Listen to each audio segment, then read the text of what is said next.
Hello, Year 7, it's Miss Bishop here. As promised, we're going to be looking at coral reefs today. Um, this might be a fairly long lesson, so if you don't get through all of it, that's absolutely fine because I can then recap at the start of next lesson. Um, because a lot of this will involve me drawing on the board to try and describe it all. So what I will do is run through it verbally, and then if you would like, next lesson I can then sort of create a video where I'm drawing it out for you, if that makes sense, with regards to how coral reefs are formed, etc. So we'll see how this lesson goes, and then if we need to jiggle it about next week, just let me know and I can certainly plan that for you. But you might take to it like a duck to water, so it might be really easy for you. So we'll see how it goes. So today, as a little do it now, could you please just bullet point everything you know about coral reefs?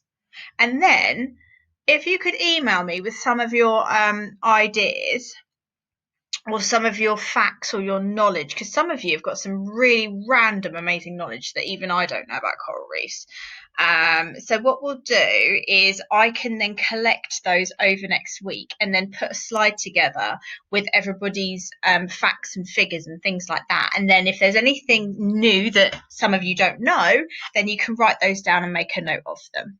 Okay, so if you need to pause the screen, have a little pause, and then we will start the lesson.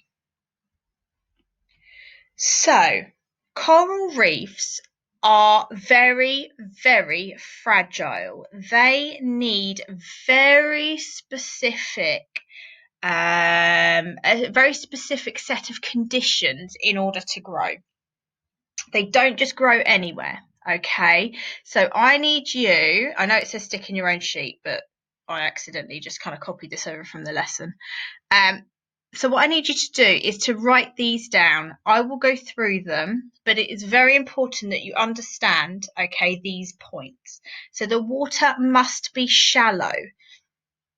It needs to be sort of 60 meters or less, as the light needs to be able to reach it.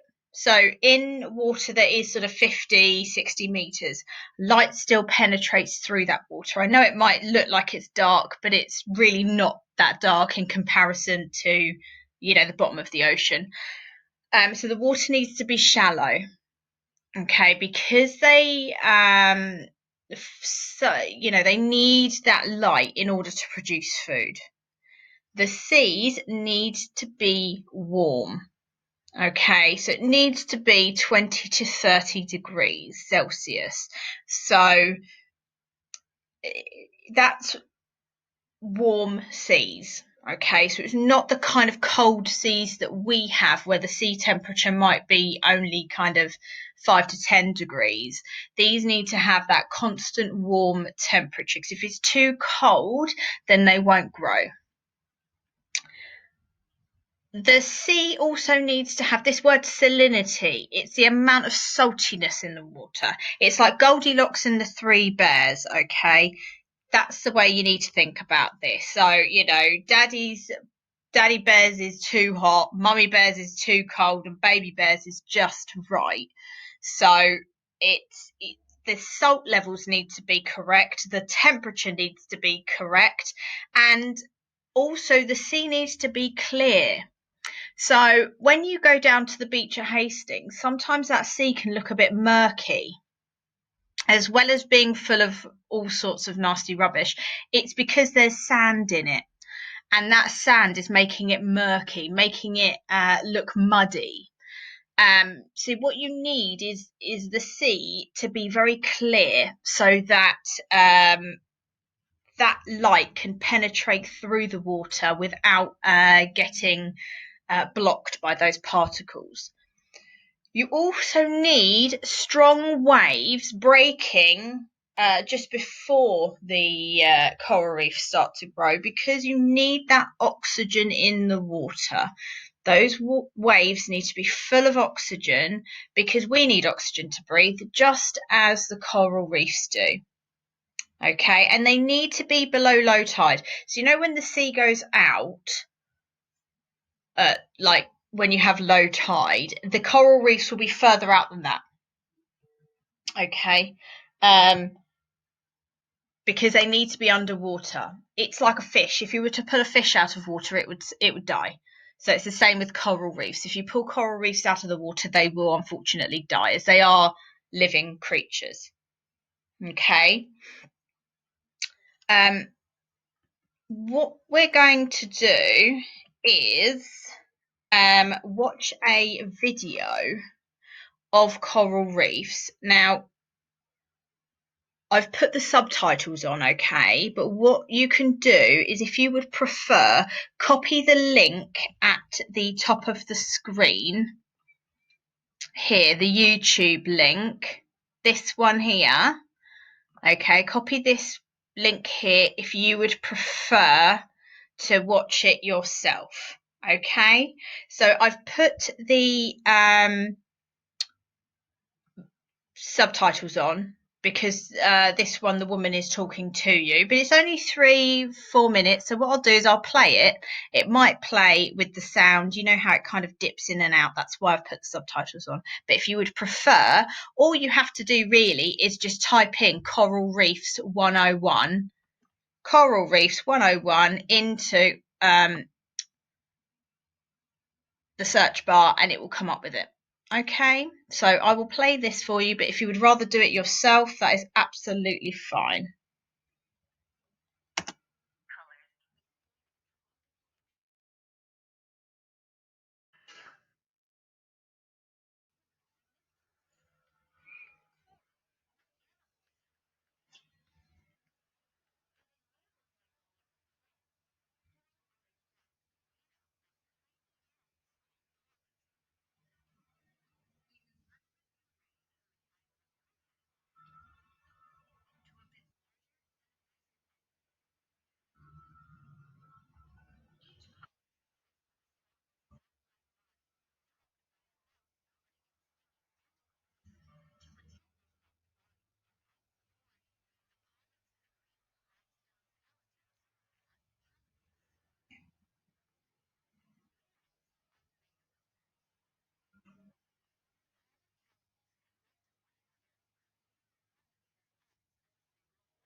So let's just run through some of those points that we have just seen.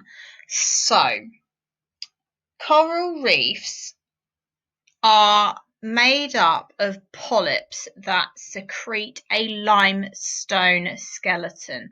So what you see as a coral reef, or what you imagine as a coral reef, is that skeleton. So you see that kind of knobbly like thing. It looks like a bit of a twig, but that's, that typical coral reef. That is what is secreted by that polyp, and they get their colours from algae. Now, algae are those plant-like things that need to photosynthesize. Okay, so that is why you need to have the sunlight, because those algae need to photosynthesize, which means that they make their own food. They make carbohydrates from sunlight. Okay. There was also a really interesting fact in there as well, that coral reefs take up only 1% of the seafloor. So imagine if you had a room and you split it up into 100 squares, coral reefs, and imagine that was a seafloor, coral reefs would only take up one of those squares. Okay? One of those squares. If you split your room up into 100 squares. But that 1% of area houses a quarter of all life in the sea. Coral reefs are really full of life. If any of you have seen like Finding Nemo, and you see the coral reefs where Nemo, goes to school and he sees all his little fish friends, that is what they are like. They are absolutely full to the brim of different types of animals. Okay, now what we're going to do is we are going to look closely at where they are found. So as you can see here, okay, these red dots on the map are where you find coral reefs. Okay, so what I want you to do is I want you to describe the distribution. So where can you find coral reefs? Now they are mostly located near the equator, but they can be found 30 degrees north and south of the equator. That area is called the tropics. You've got the Tropic of Cancer at the top and the Tropic of Capricorn at the bottom. They're also found around the Caribbean. They are found around Southeast Asia, and they are also found around Australia. So using that information that I've just said, could you please have a go at writing 3 points at where you might find coral reefs? Pause the screen and then we can carry on. Okay, so what you could put as an answer might be something like the distribution of coral reefs are between the tropics, so 30 degrees north and south of the equator. They are also found in the Caribbean and in Southeast Asia. That would be a perfect answer. If you just wanted to give locations, that would be absolutely fine as well. Okay? So let's move on. We're going to start. This is the harder bit that I have said to you. Okay, this is the harder bit. How do islands form coral reefs? Now, we are going to go through this. Now, please, please, please don't panic if this doesn't make any sense to you. Just email me. Okay, if this doesn't make any sense to you, email me and then I will gauge how many of you don't understand and I can do a more in-depth lesson next week. Okay, so please don't stress. If you don't get this, at least you've learned where coral reefs are found. Okay, so there are 3 different types of reef. Okay, there's not just one type of coral reef, there are 3. You have fringing reefs. These form as the kind of baby reef. So these form very close to the shoreline, and they are found around an island, for example. Okay, you've got an island, and these fringing reefs will be really up close to the coast. Okay, so it makes like a border, like a fringe. As your fringe will fringe your head, it will go around the edge of your forehead. Exactly the same.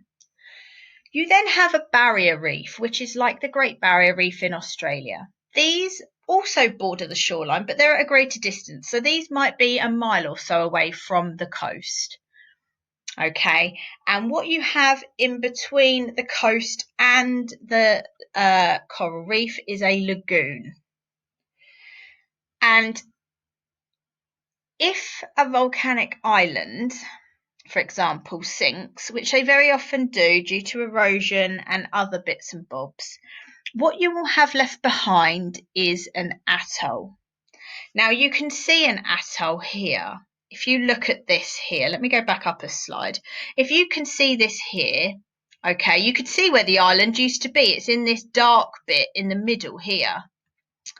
The island used to be there, but it's sunk underwater. It is still there, but it's just sunk. And what's left behind is this ring of coral reef. Now that is an atoll. Okay, so an atoll is just a ring of coral reef, and the volcanic island that used to be there has now been sunk and it's now underwater.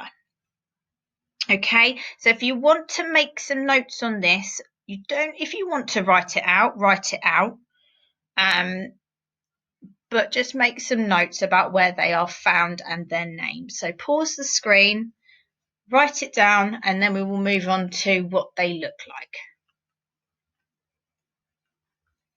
So I thought it would be best if I got a cartoon sort of version first, and then if you are still unsure, I can get my visualizer and I can do a hand-drawn lesson next week where you see me draw it step by step and then you can follow it. So if you would like to see that, please email me, let me know, and if a few of you email me, then I will of course do that. Okay?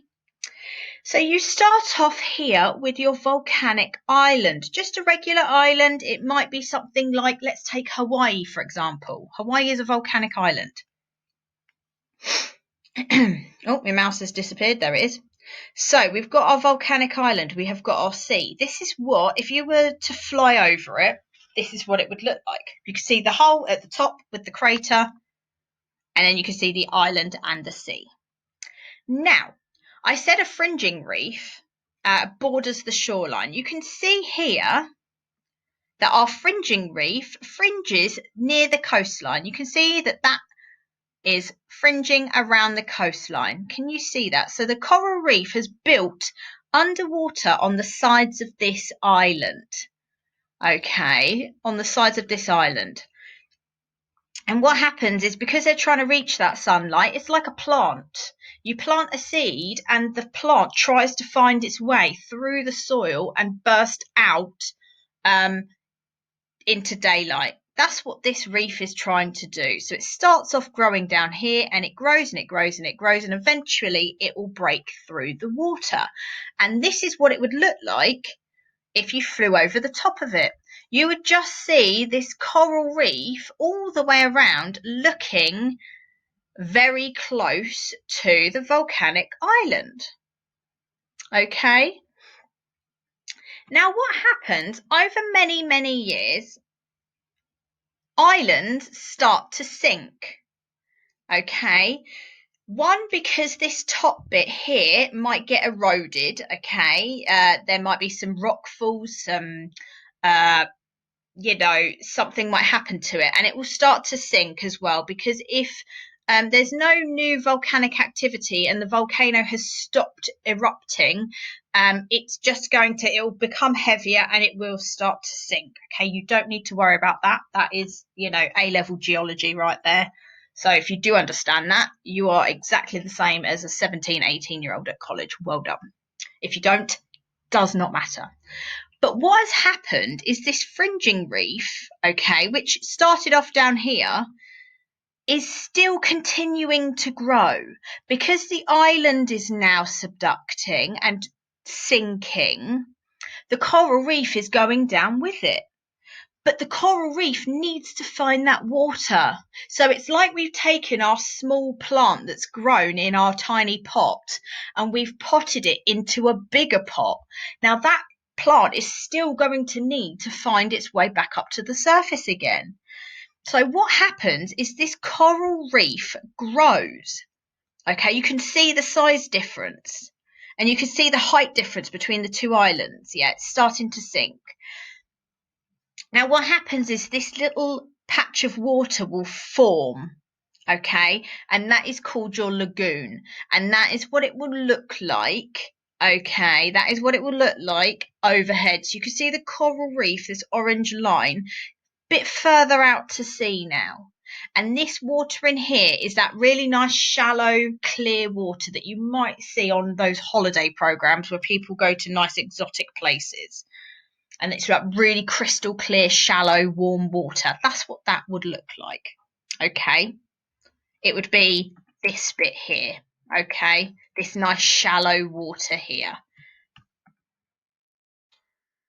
Now, what happens is eventually this island will sink down under the water.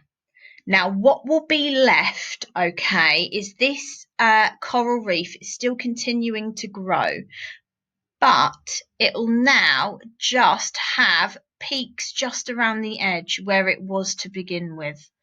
Okay, so all you can see now is that coral reef around the edge. So it's the same as this, but you can see now that because the island has sunk under the sea, it is no longer there. So you can't see it anymore. Okay, that is how a coral reef is formed. Now, if you want to replay this, draw them out and then make some notes. That is absolutely fine. Okay, I hope I've explained that in a fairly logical sense. Okay, so what I would like you to do is see how much of this has gone in and have a go at drawing an atoll. So you need to use these 4 pictures in your answer. Okay.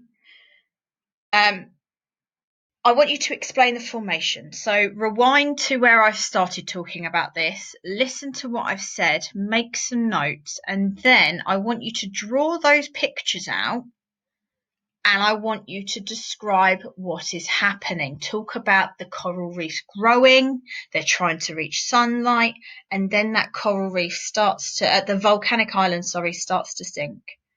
Okay, now if you are struggling with this, that is absolutely fine. Please just draw out those diagrams, watch the video, and then just be ready next week when I do a different lesson for me to be able to draw them out for you and explain it step by step. And then hopefully, this might have gone in. If it hasn't, please let me know. Okay. You've got my email, n.bishop@the Please send me your pictures in as well. I have loved seeing all of your work so far. So I will leave it here. Please have a go at this question. And if you need to rewind it, please do. If it hasn't gone in, please don't worry. Please don't worry. Because email me and I will then do if you don't tell me, I don't know. And if I don't hear from anyone, I will assume that you've all understood it. Okay, so just send me a quick email, get your parents or whoever to send me a quick email saying, so-and-so didn't understand. Could you do a more in-depth lesson? And that would be absolutely fine. Okay, so please email me if you need me, okay, to do a more in-depth lesson. If it has gone in and I don't hear from you, I will just assume that you've understood it. Okay, so I will speak to you all next week. Have a go at this question, rewind it if you need to, watch Finding Nemo as well, if that helps you understand coral reefs, and I will speak to you next week. Okay, bye.